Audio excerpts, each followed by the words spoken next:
ಎಲ್ರಿಗೂ ನಮಸ್ತೆ. ನಮ್ಮ ಹೊಸ ವ್ಲಾಗ್ಗೆ ಸ್ವಾಗತ. ಎಲ್ರಿಗೂ ತಮ್ಮನೇಲಿ ನೋಡಿ ಗೊತ್ತಾಗಿರಬಹುದು ಇವತ್ತಿನ ಟಾಪಿಕ್ ಏನು ಅಂತ. ನನ್ನ ಚಿಕ್ಕ ಸಸ್ಯ ಪ್ರಾಪ್ತಿಯ ಅಕ್ಷರಾಭ್ಯಾಸ ಶೃಂಗೇರಿಯ ಶಾರದಾಂಬೆಯ ಮಡಿಲಲ್ಲಿ ಮಾಡಿಸ್ತಾ ಇದ್ದೀವಿ. ಮಕ್ಕಳೆಲ್ಲ ಎದ್ದು ರೆಡಿ ಆಗ್ತಾಯಿದ್ರು. ನಾನೊಂದು ಹೊರಡೋಕ್ಕೆ 10 ನಿಮಿಷ ಮೊದಲು ಎದ್ದು ರೆಡಿ ಆದೆ. 10 ನಿಮಿಷದಲ್ಲಿ ಹೇಗೆ ರೆಡಿ ಆದೆ ಅಂತ ಕೇಳಕ್ಕೆ ಹೋಗ್ಬೇಡಿ, ಅದೆಲ್ಲ ಹುಡುಗರು ಸೀಕ್ರೆಟ್.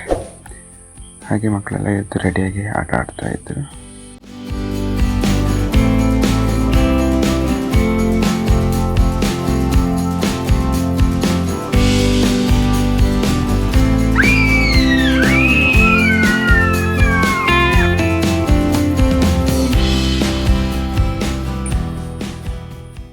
ನಮ್ಮ ನಡೆ ಶೃಂಗೇರಿ ಕಡೆ, ಬಟ್ ಕಾರಲ್ಲಿ. Let's go.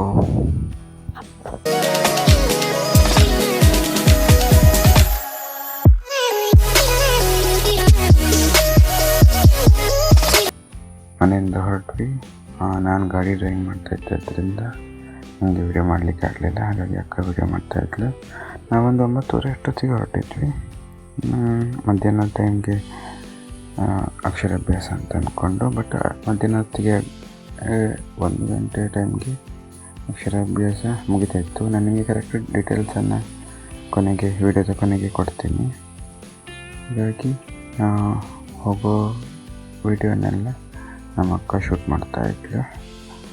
ಆಗೊಮ್ಮೆ ಘಾಟ್ ಸೆಕ್ಷನ್ ಇತ್ತು, ವಿಡಿಯೋನ ಚೆನ್ನಾಗಿ ತೆಗಿಬೇಕು ಅಂತ ಪ್ಲ್ಯಾನ್ ಮಾಡ್ತಾಯಿದ್ವಿ. ಬಟ್ ಆ ಟೈಮ್ಗೆ ಕರೆಕ್ಟಾಗಿ ನಮ್ಮ ಅಕ್ಕ ಕೈ ಕೊಟ್ಟಳು. ಅವಳಿಗೆ ಘಾಟ್ ಸೆಕ್ಷನಲ್ಲಿ ತಲೆ ತಿರುಗುತ್ತೆ ಅಂತ ಹೇಳಿ ಮೊಬೈಲನ್ನು ಕೆಳಗಿಟ್ಟು ಮಲ್ಕೊಂಡ್ಬಿಟ್ಳು. ಆಮೇಲೆ ನಾನು ಸಹ ಘಾಟ್ ಸೆಕ್ಷನಲ್ಲಿ ರಿಸ್ಕ್ ತಗೊಳ್ಳಿಕ್ಕೆ ಹೋಗಲಿಲ್ಲ. ಆಮೇಲೆ ಘಾಟ್ ಸೆಕ್ಷನನ್ನು ದಾಟಿ ಬಂದ್ವಿ. ಹಾಗೂ ನಿಮಗೆ ಶೃಂಗೇರಿಗೆ ಹೋಗೋ ರೂಟ್ ತುಂಬ ಪೀಸ್ಫುಲ್ಲಾಗಿ ಚೆನ್ನಾಗಿರುತ್ತೆ. ಡ್ರೈವಿಂಗನ್ನು ಸಹ ಎಂಜಾಯ್ ಮಾಡ್ಬೋದು, ಲೊಕೇಶನ್ ಸಹ ಎಂಜಾಯ್ ಮಾಡ್ಬೋದು. ಅಂತಂತೂ ಕೊನೆಗೂ ಶೃಂಗೇರಿಗೆ ಬಂದು ರೀಚ್ ಆದ್ವಿ. ಬಟ್ ತುಂಬ ರಶ್ ಇತ್ತು. ಸ್ಕೂಲ್ ಸ್ಟಾರ್ಟ್ ಆಗೋ ಟೈಮ್ ಆದ್ದರಿಂದ ಶೃಂಗೇರಿಯಲ್ಲಿ ಫುಲ್ ರಶ್ ಇತ್ತು. ನೀವು ಪಾರ್ಕಿಂಗ್ ಸಹ ನೋಡ್ಬೋದು. ಫುಲ್ ಪಾರ್ಕಿಂಗ್ ಇತ್ತು. ಪಾರ್ಕಿಂಗ್ ಮಾಡಲಿಕ್ಕೆ ತುಂಬ ಟೈಮ್ ತಗೊಂತು. ಕೊನೆಗೂ ಪಾರ್ಕಿಂಗ್ ಮಾಡಿ ನಮ್ಮ ಭಾಗ್ಯ ಪ್ರಾಪ್ತಿ ಡ್ರೆಸ್ ಚೇಂಜ್ ಮಾಡ್ತಾಯಿತ್ತು. ಮುಂದೆ ಹ್ಯಾಂಗಿಂಗ್ ಬ್ರಿಡ್ಜ್ ಇತ್ತು.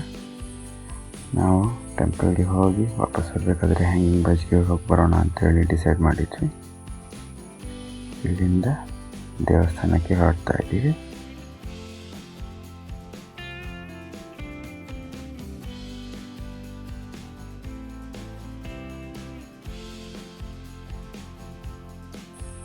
ಶೃಂಗೇರಿಯ ಶಾರದಾಂಬೆಯ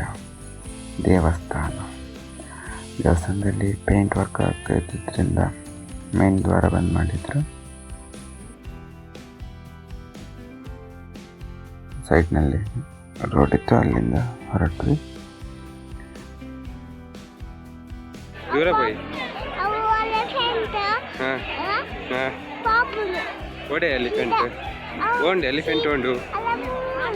ಎಲಿಫೆಂಟ್ ಉಂಟಲ್ಪ.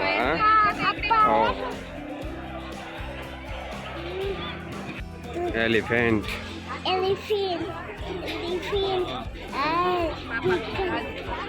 ಅಕ್ಷರಾಭ್ಯಾಸಕ್ಕೆ ರಶೀದಿ ಮಾಡಬೇಕಿತ್ತು. ಫುಲ್ ರಶ್ ಇದ್ದಿದ್ದರಿಂದ ಫುಲ್ ಲೈನ್ ಇತ್ತು. ಹಾಗಾಗಿ ನಾನು ಪ್ರಾಪ್ತಿಯನ್ನು ಕರ್ಕೊಂಡು ಆ ಕಡೆ ಈ ಕಡೆ ಸುತ್ತಾಡಿಸ್ತಾ ಇದ್ದೆ.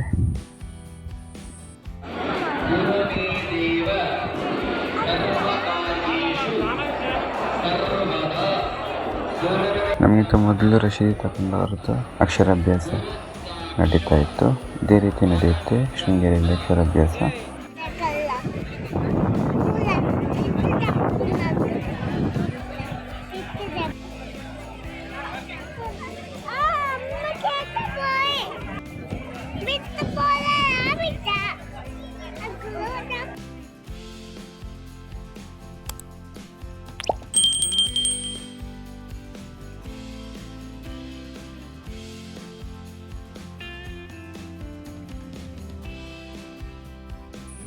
ಇದು ಬಂದು ವಿದ್ಯಾಶಂಕರ ದೇವಾಲಯ.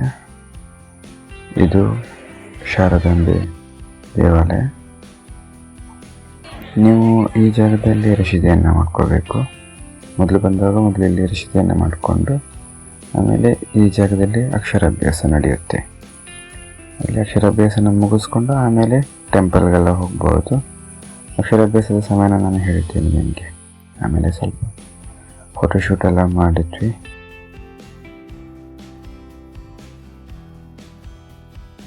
ಆಮೇಲೆ ಪಕ್ಕದಲ್ಲಿ ತುಂಗಾ ನದಿ ಇತ್ತು, ಅದನ್ನು ತೋರಿಸಿ ಸ್ವಲ್ಪ ಹೊತ್ತು ಅಲ್ಲೇ ಟೈಮ್ ಪಾಸ್ ಮಾಡಿದ್ವಿ. ಅಲ್ಲಿ ಸಹ ಚಿಕ್ಕದಾಗಿ ಒಂದು ಫೋಟೋಶೂಟನ್ನು ಮಾಡಿದ್ವಿ.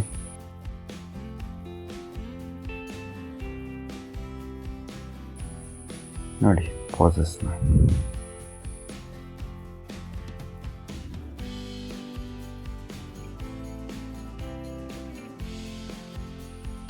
ಆಮೇಲೆ ಆನೆ ಹೊರಡ್ತಾ ಇತ್ತು.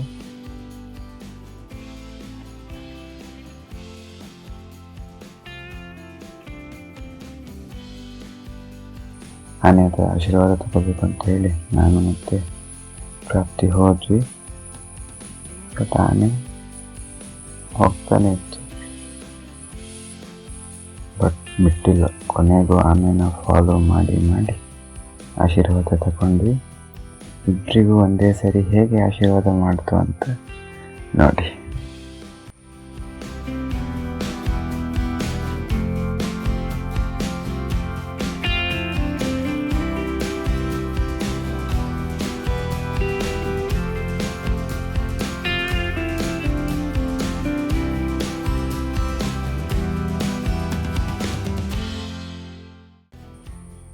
ಅಷ್ಟೊತ್ತಿಗಾಗಲೇ ಅಕ್ಕ ರಶೀದಿ ಮಾಡ್ಕೊಂಡು ಬಂದಿದ್ಲು. ಮತ್ತು ನಾವು ಡೈರೆಕ್ಟ್ ಅಕ್ಷರಾಭ್ಯಾಸದ ಕಡೆ ಹೋಗಿ ಅಲ್ಲಿ ಮೊದಲು ನಿಮಗೆ ಅಕ್ಷರಾಭ್ಯಾಸದ ರಶೀದಿ ಮಾಡಿಸುವಾಗ ಸ್ಲೇಟಲ್ಲಿ ಕೊಡ್ತಾರೆ. ಆಮೇಲೆ ಚಾಕ್ ಪೀಸನ್ನು ಒಳಗಡೆ ಬಂದಾಗ ಅಕ್ಕಿ ಮತ್ತು ಅರಿಶಿನ ತುಂಬ ಕೊಡ್ತಾರೆ, ಅದ್ರ ಜೊತೆ ಕೊಡ್ತಾರೆ. ನೀವು ಸ್ಲೇಟೆಲ್ಲ ತಗೊಂಡು ಹೋಗ್ಬೇಕಂತಲ್ಲ, ಅಲ್ಲಿ ರಶೀದಿ ಜೊತೆ ನಿಮಗೆ ಕೊಡ್ತಾರೆ. ಹಾಗಾಗಿ ಇನ್ನೊಂದು ಸ್ವಲ್ಪ ಹೊತ್ತಲ್ಲಿ ಅಕ್ಷರಾಭ್ಯಾಸ ಸ್ಟಾರ್ಟ್ ಆಗುತ್ತೆ. ಇದೆಲ್ಲ ಹೇಗಾಗುತ್ತೆ ಅಂತ ನೋಡೋಣ. ಶಾರದಾ ಪೀಠ ಸದ್ಗುರು ವಿದ್ಯಾ ವಿನಯ ಸಂಪನ್ನಂ ವೀತರಾಗಂ ವಿವೇಕಿನಂ ವಂದೇ ವೇದಾಂತ ತತ್ವಜ್ಞಂ ವಿಧುಶೇಖರ ತ್ವಾಮಹಂ ಪ್ರಾರ್ಥಯೇ ದೇವಿ. ಅಕ್ಷರ ಬರೆಸಬೇಕಾದ ಮಗುವನ್ನು ನಿಮ್ಮ ಹೊಡೆದ ಮೇಲೆ ಕೊಳ್ಳಿರಿಸಿಕೊಳ್ಳಿ. ಮಗುವಿನ ತಂದೆ ತಾಯಂದಿರು ಸಂಕಲ್ಪವನ್ನ ಮಾಡಿಕೊಳ್ಬೇಕು. ಹೇಳಿ. ಪರಮೇಶ್ವರ ಪ್ರೀತ್ಯರ್ಥಂ ಶ್ರೀ ಶಾರದಾ ಪರಮೇಶ್ವರಿ ಸನ್ನಿಧೌ ಮಮ. ಮಗು ಗಂಡಾಗಿದ್ದಲ್ಲಿ ಕುಮಾರಸ್ಯ ಎಂಬುದಾಗಿಯೂ ಹೆಣ್ಣಾಗಿದ್ದಲ್ಲಿ ಕುಮಾರ್ಯಾಹ ಎಂಬುದಾಗಿಯೂ ಹೇಳಿಕೊಂಡು ಮಗುವಿನ ನಕ್ಷತ್ರ ರಾಶಿ ಹೆಸರನ್ನ ಹೇಳಿಕೊಳ್ಳಿ. ನಕ್ಷತ್ರ ರಾಶಿ ಗೊತ್ತಿಲ್ಲ ಇದ್ರೆ ಮಗುವಿನ ಹೆಸರನ್ನ ಹೇಳಿಕೊಳ್ಳಿ. ನಕ್ಷತ್ರ ಹೆಸರನ್ನು ಬೇರೆ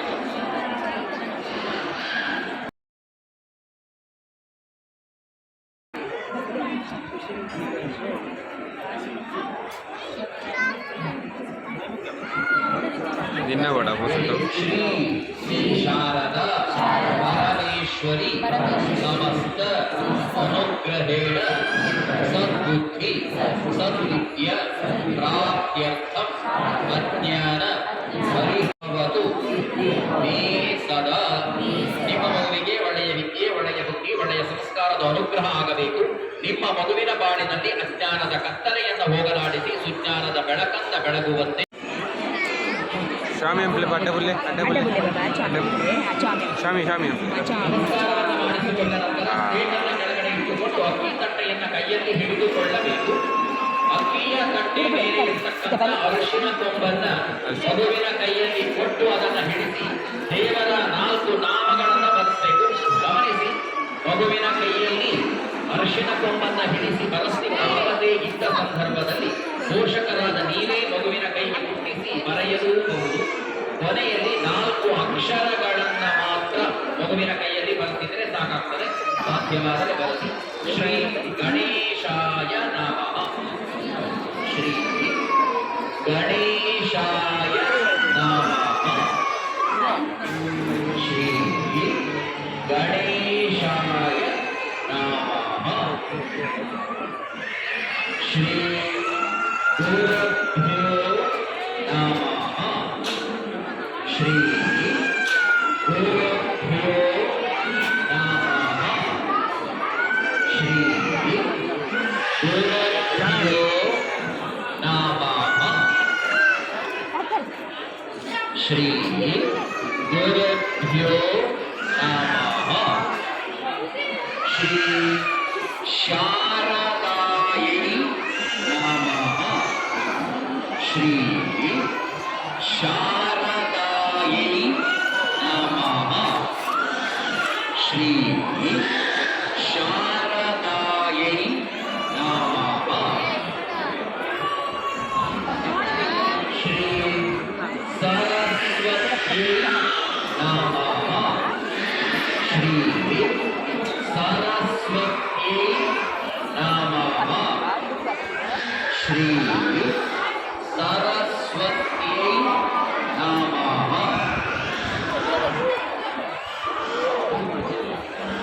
ಶ್ರೀ ಸರಸ್ವತಿ ನಮಃ ಬರೆಸಿದ ಅಥವಾ ಬರೆದ ನಂತರ ನಿಮ್ಮ ಕುಲದೇವರನ್ನ ಮನಸ್ಸಿನಲ್ಲಿ ಸ್ಮರಿಸಿಕೊಂಡು ಕುಲದೇವರ ಹೆಸರನ್ನ ಬರೆಸಿ ಅಥವಾ ಬರೆಯಿರಿ.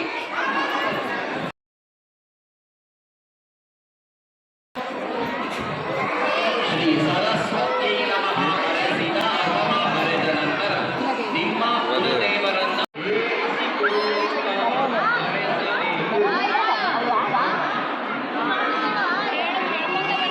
ಕುಲದೇವರ ಹೆಸರನ್ನ ಬರೆಸಿದ ಅಥವಾ ಬರೆದ ನಂತರ ಮಗುವಿನ ಕೈಯಲ್ಲಿ ಕಟ್ಟಿಯ ತಟ್ಟೆ ಮೇಲೆ 4 ಅಕ್ಷರಗಳನ್ನ ಸೇರಿಸಿಕೊಳ್ಳುತ್ತಾ ಬರೆಸಬೇಕು.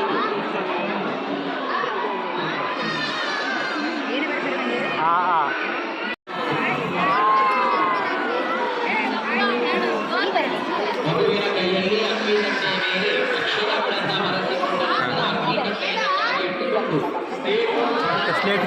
ಅಪ್ಪು ಅಪ್ಪು ಬರೇಲೆ ಬರೇಲೆ ಗೊಬ್ಬಣ ಎತ್ಕೊರ್ಬೇಕು ಗೊಬ್ಬಣ ಬಚ್ಚೆ ಐಸ್ ಕ್ರೀಮ್ ಗೊಬ್ಬಣ ಐಸ್ ಕ್ರೀಮ್ಲ ಗೊಬ್ಬಣಲ್ಲ ನನ್ನ ಮುಂದೆ ಸ್ಲೇಟ್ ಇಡ್ದ ಹಾಂ ಸ್ಲೇಟೆಡ್ ಬರಕ ಪಕ್ಕ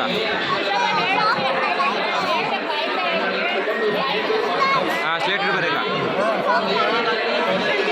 ಶ್ರೀ ಗುರು ಗಣೇಶಾಯ ನಮಃ. ಶ್ರೀ ಶ್ರೀ ಶ್ರೀ ಗುರು ಗಣೇಶಾಯ ನಮಃ.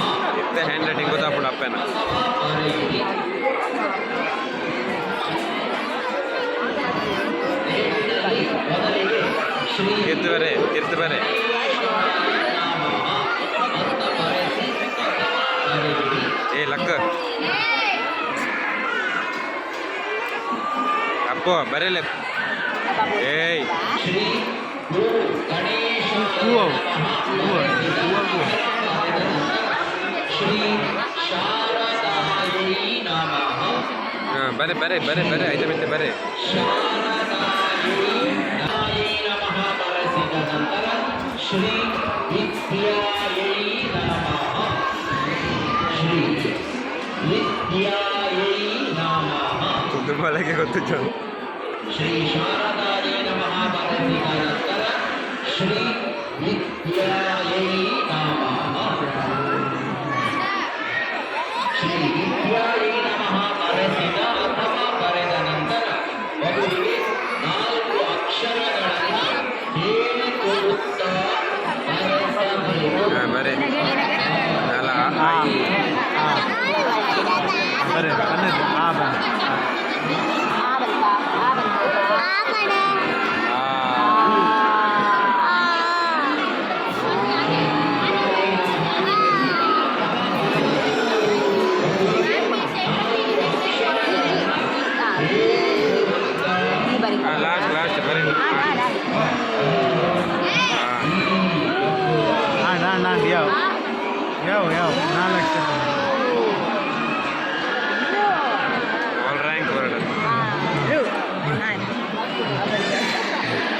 ಫುಲ್ ನಾನು ಬರ ಈ ನಾನು ಆಯ್ತಾ ಮಿತ್ತೆ ಅವೇನು ತಿದ್ದಿಲ್ಲಪ್ಪ ಅವೇನು ತಿದ್ದಿಲ್ಲ ತಿದ್ದಿಲೆ ಬಾಬಾ ಆಯ್ತಾ ಮಿತ್ತೆ ತಿದ್ದಿಲೆ ಒಳ್ಳೆ ಮಾಡಿ ಕೈಯಲ್ಲಿ ಅಕ್ಷರಗಳನ್ನು ಬರೆಸಿಕೊಂಡ ನಂತರ ಅಕ್ಕಿ ತಟ್ಟೆ ಮತ್ತು ಸ್ಲೇಟಿಗೆ ಮಗುವಿನ ಕೈಯಲ್ಲಿ ಮತ್ತೊಮ್ಮೆ ಮುಟ್ಟಿಸಿ ನಮಸ್ಕಾರವನ್ನು ನೆಲದ ಮೇಲೆ ಇಟ್ಟುಕೊಳ್ಳಬೇಕು.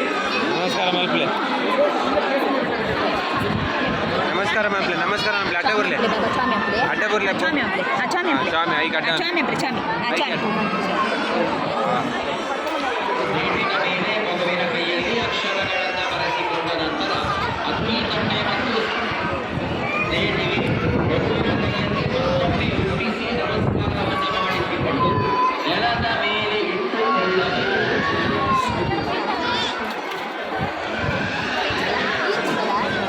ಅದನ್ನ ಇಟ್ಟಿಲ್ಲ ಪ್ರಾರ್ಥನೆಯನ್ನ ಮಾಡಿಕೊಳ್ಳಿ. ಪ್ರಸನ್ನಾರಸಿ ಯಾತಿ ಸರ್ವಭೂತೇಷು ಮಾತೃರೂಪೇಣ ಸಂಸ್ಥಿತ ನಮಸ್ತಸ್ಯೈ ನಮಸ್ತಸ್ಯೈ ನಮಸ್ತಸ್ಯೈ ನಮೋ ನಮಃ ನಮೋ ದೇವಿ ನಮಾವಿದ್ಯೆ ನಮಾಮಿ ಚರಣೌ ತವ ಸದಾ ಜ್ಞಾನ.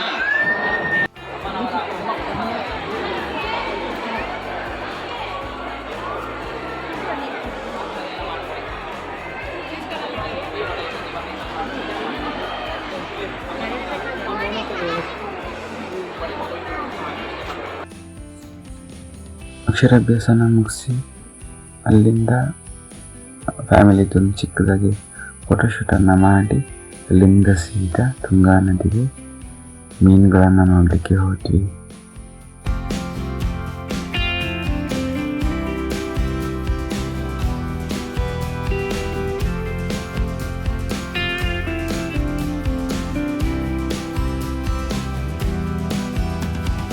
ಮೀನುಗಳಿಗೆ ಹಾಕಲಿಕ್ಕೆ ಅಂತ ಮಂಡಕ್ಕಿಯನ್ನು ತಗೊಂಡ್ಬಂದಿದ್ವಿ. ಸ್ಟಾರ್ಟಿಂಗಲ್ಲಿ ಎಲ್ಲಿ ಸಹ ಮೀನುಗಳು ಕಾಣಿಸ್ಲಿಲ್ಲ. ಎಲ್ಲ ಮಂಡಕ್ಕಿನ ಅಲ್ಲೇ ಹಾಕಿ ವೇಸ್ಟ್ ಮಾಡಿಬಿಟ್ರು. ಆಮೇಲೆ ನಾನು ಸ್ವಲ್ಪ ಆ ಕಡೆ ಹೋದೆ, ಅಲ್ಲಿ ಸ್ವಲ್ಪ ಮೀನಿತ್ತು.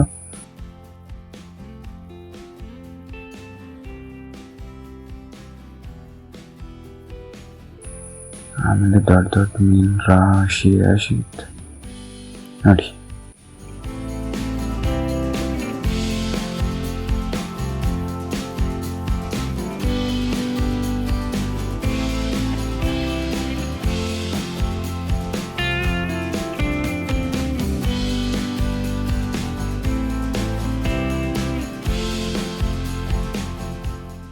ನೀವು ಚಿಕ್ಕ ವಯಸ್ಸಲ್ಲಿ ಸ್ಕೂಲಲ್ಲಿ ಕೇಳಿರ್ತೀರ, ಶೃಂಗೇರಿಯಲ್ಲಿ ತುಂಗಾ ನದಿ ದಡದಲ್ಲಿ ಬಿಸಿಲಿನ ಬೇಗೆಯಲ್ಲಿ ನರಳುತ್ತಾ ಇದ್ದ ಕಪ್ಪೆಗೆ ಹಾವೊಂದು ತನ್ನ ಹೆಡೆಯನ್ನು ಬಿಚ್ಚಿ ನೆರಳನ್ನು ನೀಡಿರೋ ಜಾಗ ಇದೆ ನೋಡಿ. ಆಮೇಲೆ ಅನ್ನ ಪ್ರಸಾದ ತಗೊಳ್ಳಿಕ್ಕಂತ ಹೋದ್ವಿ. ಅಲ್ಲಿ ಫುಲ್ ಲೈನ್ ಇತ್ತು.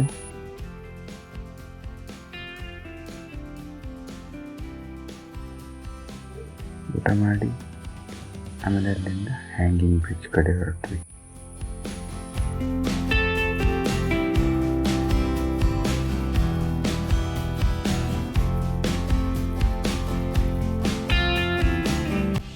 ಶೃಂಗೇರಿಯ ಹ್ಯಾಂಗಿಂಗ್ ಬ್ರಿಡ್ಜ್ ಹೇಗಿದೆ ಅಂತ ನೋಡಿ.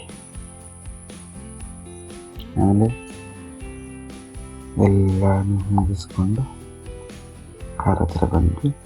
ಟೆಂಪಲ್ ಒಳಗಡೆ ಮೊಬೈಲ್ ಅಲ್ಲಿ ಇಲ್ಲದೆ ಇರೋದ್ರಿಂದ ಯಾವುದೇ ಶೂಟ್ ಮಾಡಲಿಕ್ಕೆ ಹೋಗಲಿಲ್ಲ. ರೂಲ್ಸನ್ನು ಬ್ರೇಕ್ ಮಾಡಬಾರ್ದು. ಟೆಂಪಲ್ಗೆಲ್ಲ ವಿಸಿಟ್ ಕೊಟ್ಟು ಅಲ್ಲಿಂದ ವಾಪಸ್ ಹೊರಟ್ವಿ.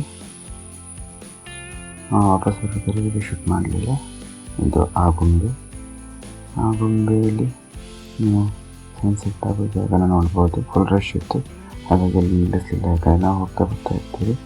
ಶೃಂಗೇರಿ ಅಕ್ಷರಾಭ್ಯಾಸದ ಬಗ್ಗೆ ನಾನು ನಿಮಗೆ ಮಾಹಿತಿಯನ್ನು ಕೊಡ್ತೀನಿ ಅಂತ ಹೇಳಿದ್ದೆ. ಶೃಂಗೇರಿಯಲ್ಲಿ ಅಕ್ಷರಾಭ್ಯಾಸ ಮಧ್ಯಾಹ್ನ 1 ಗಂಟೆವರೆಗೆ ನಡೆಯುತ್ತೆ. 1 ಗಂಟೆ ಮೇಲೆ ಅಕ್ಷರಾಭ್ಯಾಸ ಇರಲ್ಲ. ಹಾಗಾಗಿ ನೀವು ಬೆಳಿಗ್ಗೆ ಬೇಗ ಹೋದರೆ ಸೂಕ್ತ. ಆಮೇಲೆ ನೀವು ಅಕ್ಷರಾಭ್ಯಾಸನ ಮುಗಿಸ್ಕೊಂಡು ಮೊದಲು ನೀವು ಅಕ್ಷರಾಭ್ಯಾಸಕ್ಕೆ ಟೆಂಪಲ್ ಒಳಗಡೆ ಹೋದ ಕೂಡಲೇ ನೀವು ರಶೀದಿಯನ್ನು ಮಾಡಿಕೊಂಡು ಅಕ್ಷರಾಭ್ಯಾಸನ ಮುಗಿಸಿ ಮೊದಲು ನೀವು ಪ್ರಸಾದನ ಪಡ್ಕೊಳ್ಳಿ ಪ್ರಸಾದ ಕೌಂಟ್ರಿಂದ. ಆಮೇಲೆ ದೇವಸ್ಥಾನಕ್ಕೆಲ್ಲ ಹೋಗಿ ಆಮೇಲೆ ನಿಮಗೆ ಡೈರೆಕ್ಟಾಗಿ ಊಟಕ್ಕೆ ಹೋಗ್ಬೋದು.